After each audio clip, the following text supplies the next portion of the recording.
नमस्कार विद्यार्थी मित्रांनो, आपल्या यूट्यूब चॅनलवरती तुम्हा सर्वांचे स्वागत. आज आपण पाहणार आहोत अलंकार. अतिशय सोप्या आणि सुटसुटीत भाषेमध्ये. अलंकार म्हणजे दागिने. अलंकाराने जशी स्त्रीला शोभा येते, तसेच भाषेला शोभा येण्यासाठी अलंकार वापरले जातात. आपली भाषा अधिक सुंदर, अधिक परिणामकारक, अधिक आकर्षक होण्यासाठी साहित्यिक भाषेला अलंकार चढवतात. उदाहरणार्थ, तुझे मुख कमळासारखे आहे. क्रांतीवीर भगतसिंग वाघासारखा शूर होता. या ठिकाणी भगतसिंगांची वीरवृत्तीची तुलना वाघासारखी अशी केली आहे. म्हणजेच आपल्याला अशी व्याख्या करता येईल की भाषेचे सौंदर्य वाढविण्यासाठी जी योजना आहे, तंत्र आहे, त्यास अलंकार म्हणतात. म्हणजेच ज्या ज्या गुणांमुळे भाषेला शोभा येते, त्या गुणधर्मांना भाषेचे अलंकार म्हणतात. अलंकाराचे 2 प्रकार आहेत, शब्दालंकार व अर्थालंकार. कधी कधी शब्दांच्या नादमधुर रचनेमुळे सौंदर्य प्राप्त होते, त्यास शब्द चमत्कृती म्हणतात. याच अलंकाराला शब्दालंकार म्हणतात. यामध्ये शाब्दिक रचनेला महत्त्व असते. तर कधी कधी शब्दातील वेगवेगळ्या अर्थांमुळे भाषेला सौंदर्य प्राप्त होते, त्यास अर्थ चमत्कृती म्हणतात. यामध्ये अर्थाला महत्त्व असते. अलंकार आपल्याला पटकन ओळखता यावा यासाठी 2 गोष्टी माहीत असणे गरजेचे आहे. ते म्हणजे उपमेय व उपमान. उपमेय व उपमान ओळखता आले की अलंकार आपल्याला ओळखता येतो. उपमेय म्हणजे काय? तर उपमेय म्हणजे मूळ वस्तू, ज्याच्याशी तुलना केली जाते ते. आणि उपमान म्हणजे गुणाने अधिक असणारी वस्तू, ज्याच्या सहाय्याने तुलना केली जाते ते. उपमेय व उपमान कसे ओळखायचे ते आपण उदाहरणाद्वारे पाहूया. तिचा आवाज कोकिळेसारखा मधुर आहे. या उदाहरणामध्ये उपमेय म्हणजे मूळची वस्तू आहे आवाज. उपमान कोकिळा म्हणजे ज्याच्याशी तुलना केली आहे ते कोकिळा. तुलनादर्शक शब्द आहे सारखा आणि जो गुण आहे तो आहे मधुर. म्हणजेच काय? तर वाक्यामध्ये उपमेय आवाज आणि उपमान कोकिळा आहे. पुढील उदाहरण पाहूया. शूरवीर रणांगणात वाघासारखा लढतो. या वाक्यामध्ये उपमेय आहे शूरवीर, उपमान आहे वाघ. म्हणजेच शूरवीर ही मूळची वस्तू, ज्याला वाघ ही उपमा दिलेली आहे. म्हणजेच उपमेय शूरवीर व उपमान वाघ. तुलनादर्शक शब्द आहे सारखा आणि त्याचा गुण आहे पराक्रम. तर आपण पुन्हा एकदा थोडक्यात उजळणी करूया. घटक आणि त्याचा अर्थ. उपमेय, ज्याची तुलना केली जाते. उपमान, ज्याच्या साहाय्याने तुलना होते. आणि याच्यामध्ये तुलनादर्शक शब्द असतात सारखा, जसा, प्रमाणे. आणि गुण हे समान गुण असतात. अलंकाराचा पहिला प्रकार आहे शब्दालंकार. जे अलंकार शब्दाच्या विशिष्ट रचनेवर, चमत्कृतीवर आणि शब्द योजनेवर अवलंबून असतात.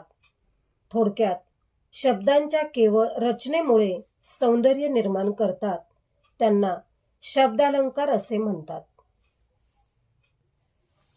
शब्दालंकाराची थोडक्यात वैशिष्ट्ये जर आपण पाहिली तर पहिलं वैशिष्ट्य आहे, शब्दालंकारामध्ये अर्थाला महत्त्व नसते.